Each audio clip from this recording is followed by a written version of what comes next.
This local NBC reporter wrote the following headline about an event in North Idaho. Alt-right group gathers in Coeur d'Alene with SWAT team vibes. Now, I will do full disclosure here. I was at a workout prior to this thing that went on that night. So I have friends who were there. And I will also make another disclosure here. I was intending to go to that ruck, but I couldn't because I got called into a meeting. I'll make one other disclosure. I have reached out to the reporter who likes to be called and is named Andrew, Andru, Zodro, and he or she likes to say, I am a he or a him. And that's on Andrew's profile, he, him. So it's important to Andrew that you understand the pronouns he, him, that Andrew wants those to apply to Andrew. So I want to respect that. What actually went on at this event?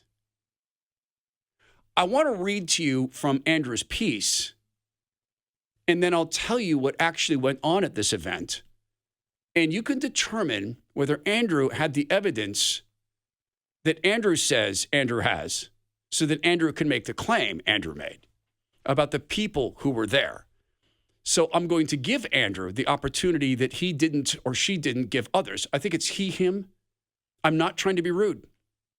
I'm trying to be honest. And I don't mean to be hurtful. I'm just looking at the pronouns and the picture, and I find myself confused. And I just want to honestly admit that. I don't intend to be cruel. So I'll read you the piece. You'll see some videos. You can be the judge of what actually went on there. And I'll try just to say, Andrew, I'm really trying hard to not be hurtful here. I don't want to be hurtful. There's lots of things that could hurt, and sometimes you're told that it's just something you have to live with. Imagine this. Imagine a scenario where you have been out, let's say, doing something you love, riding a horse, you've been, I don't know, maybe cliff climbing, you've been wall climbing, riding your bike, and something horrible happens, and you are smacked. Boom! You're knocked off your bike, you fall off your horse, you know you're hurt. You're out rock climbing, you make a bad climb, you forget the rules of threes, and you fall, and there's that sound, and something cracks, and you know you're hurt. So what comes after that? Maybe it's that you've got these buzzing in your limbs, or maybe you go to a doctor and says, wow, you know what? You are going to have surgery. There's no way around this. Maybe you're skiing and there's that horrible twisting feeling in your knee. Something cracks, something bumps, and you're told that's it. You need surgery. The ACL, the MCL are gone. What if that's not true? What if you don't actually need surgery? What if you could avoid being cut open? And what if you could do this in about 3 or 4 days in a beautiful place, Puerto Vallarta, Mexico? You can. What if you could find out to a high level of certainty whether or not you could get help without getting cut open? You can.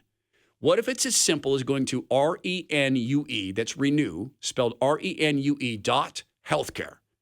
Renew.healthcare. It is. So how would that work? The people at Renew will look at your MRI, and they will examine it. They'll get on the phone with you or a video call. They'll talk about how you're feeling, your range of motion, what you can do now. And then a Harvard-certified surgeon, in all likelihood, it'll be Dr. Chavez, will make a recommendation. They'll come back and they'll tell you, we think we are 90% able to help you. There's enough tissue there. There's enough of what we can grab onto. Maybe it's cartilage has been torn, cartilage is gone. They'll tell you, we think we can rebuild this, and here's how they'll do it. You fly down there. You're going to sit in the hyperbaric chamber, which is this amazing experience. They're going to inject you with stem cells that come only from umbilical cords and placentas, never anything to do with abortion. The strain of stem cells I've used twice, have never been exposed to the mRNA injections, not once. Those cells get in there, they attack the inflammation, then they instantly begin rebuilding your tissue, be it cartilage, muscle, tendon. And you can avoid that surgery. So go to renew.healthcare. It's RENUE.healthcare. Here's the piece. Let's read through this together because it sounds like a horribly, horribly scary evening in Coeur d'Alene. Again, this is the headline. Alt-right group gathers in Coeur d'Alene with SWAT team vibes. This is the picture of the reporter, Andrew Zodro. I'm not trying to be harmful. I'm not trying to be hurtful. I'm using the pronouns because Andrew feels the pronouns are important, and I admit to being confused. Here is the story. A group of alternative right activists gathered in Coeur d'Alene Saturday for a 756 dark rally in McEwen Park. The gathering, billed as an anti-human sex trafficking event, was co-organized by Caleb Altemeyer, the founder of Helping Captives, an organization with informal ties to the Arizona anti-government outfit Veterans on Patrol, according to the Inlander. While Altmeyer's interacted with Veterans on Patrol members, he told the Inlander there's no official partnership between his organization and the Arizona group. Helping Captives captured headlines in February when it purchased Deja Vu, a former adult club in Spokane Valley. During a men's revival and stage smashing, a group of men violently destroyed the stage. The stage smashing itself is so disingenuous. To say we're turning this place of exploitation into a place of God is not right when we were there consensually, one dancer told the Review. Helping Captives could not be reached for an interview Saturday evening. Individuals wearing heavy vests and carrying weapons could be seen walking around the park Saturday night. According to the event's website, the rally is meant to evoke law enforcement while supporting victims of human trafficking. Experience a powerful 75.6-minute ruck around McEwen Park together in unity. Think SWAT team vibes under the Coeur d'Alene night sky, promotional materials said. In addition to the connections with alt-right groups, the event also shares ties with notable media personalities. Co-organizer Nate Lewis is a former movie director who now hosts a podcast called The War on Innocence. Multiple anti-government agency groups have been in Coeur d'Alene and Spokane in the past years, including American Patriots 3%, which is classified as an anti-government extremist group by the Anti-Defamation League, and the Patriot Front, which is classified as a white supremacist group. According to the Southern Poverty Law Center, 25 hate and anti-government groups are active in Idaho in 2023, with the majority of their activities clustered in the Coeur d'Alene area and Boise. So let's go back through this real quick. And I will tell you, I reached out twice to Andrew, once via email, once via text message. Andrew did not reply.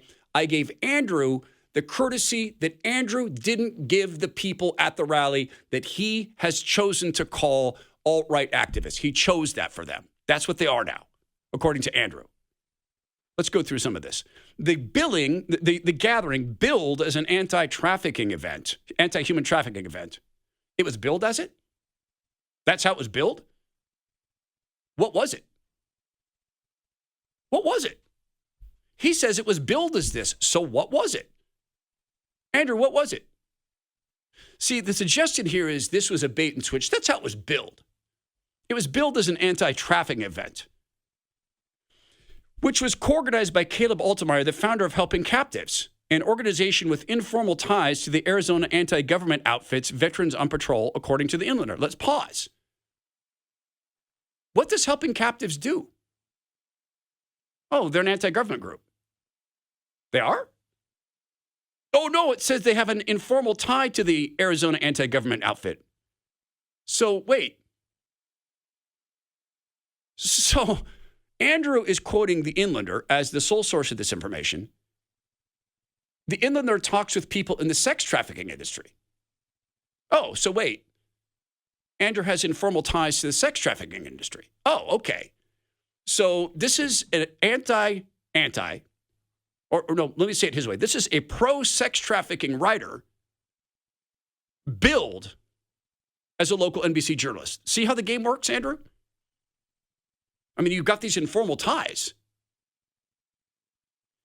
Andrew chooses to not say what Helping Captives does. What do they do? You know what you could have done? Gone to their website. I know what they do. Want to know what they do? They help people get out of being sex trafficked. That's what they do. It's not how they're billed. It's what they do. While Altemeyer has interacted with Veterans on Patrol members, he told the Inlander there's no official partnership between his organization and the Arizona group. Why is this at the top of your piece? Isn't it who, what, where, when, why? Isn't that journalism? Who, what, where, when, why? Then there's this, Helping Captives captured.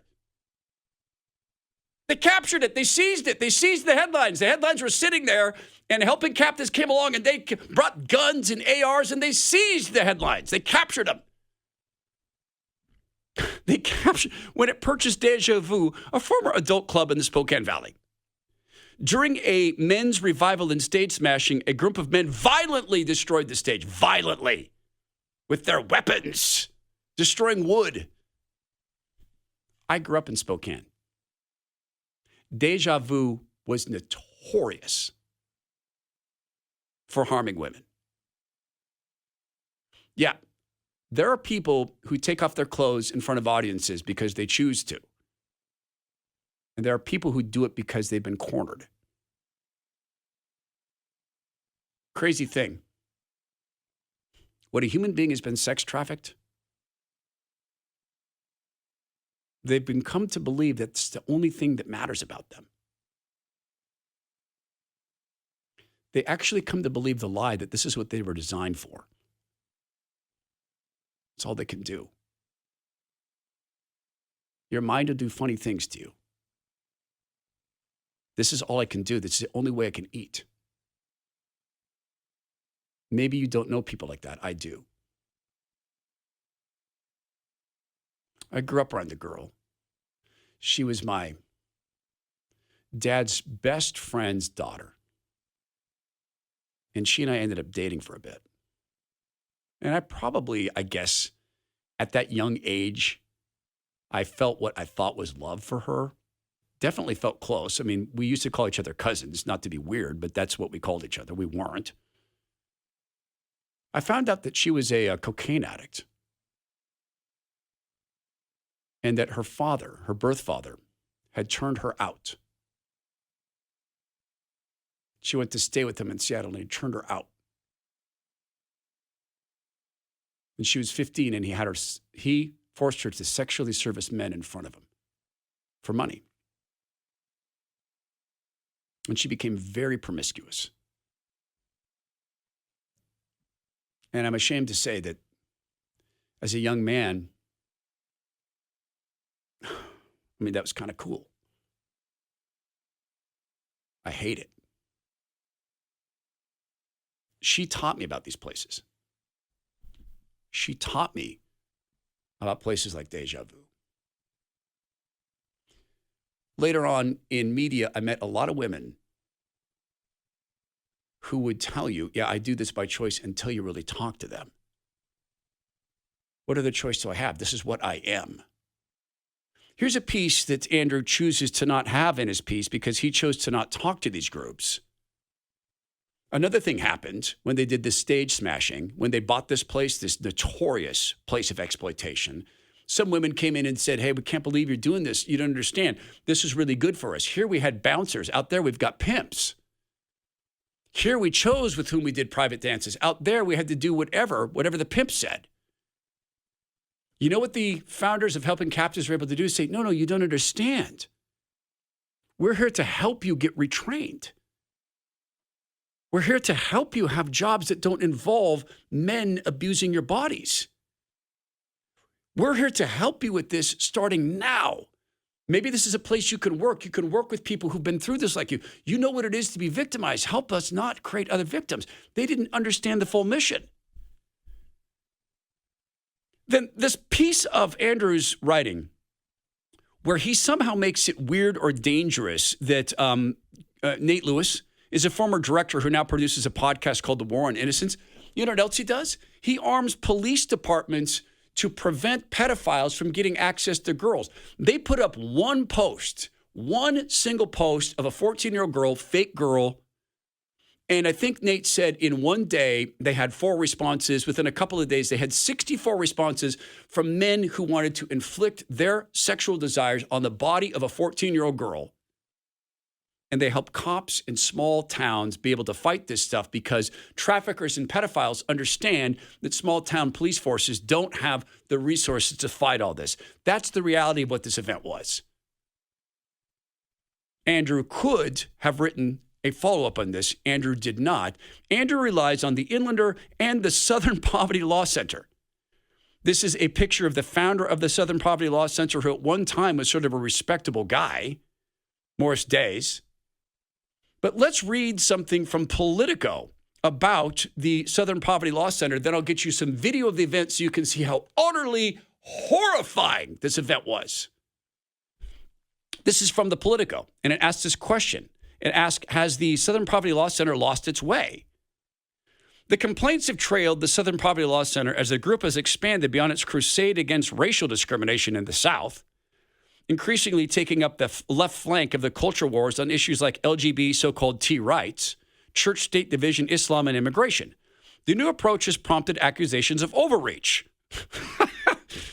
The Southern Poverty Law Center included Senator Rand Paul and Housing and Urban Development Secretary Ben Carson among the neo-Nazi and white supremacists on its extremist list. Paul for suggesting businesses shouldn't have to adhere to the Civil Rights Act and criticizing the Fair Housing Act. Carson for his views opposing same-sex marriage. I'm not sure, but I think we can check. I should have pulled up a picture. I didn't pull up a picture. I think Dr. Ben Carson... Wait, hold on. I think I got this wrong. Guys, we might have to start the whole recording again because I was about to say Ben Carson's black. Dude's not black.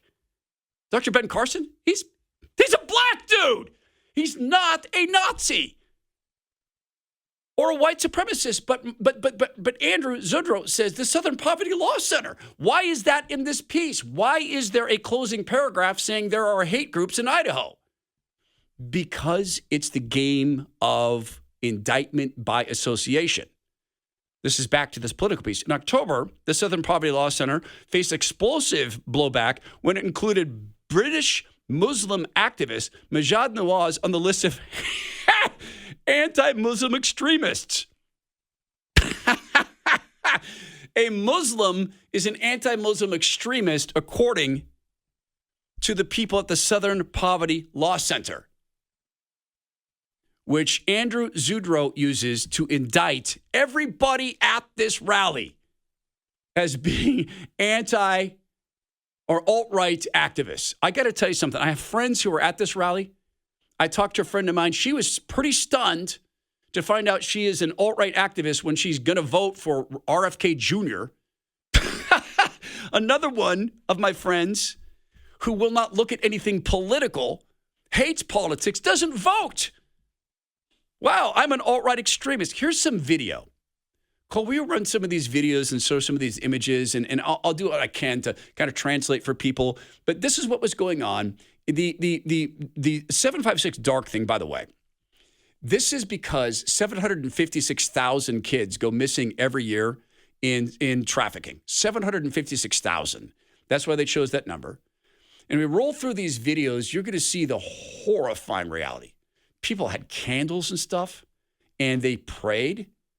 I mean, they sat there and they prayed to Jesus. That's some alt-right garbage, man. There were people with strollers taking their little babies on the walks. There are healthcare providers who took time off to be at this event.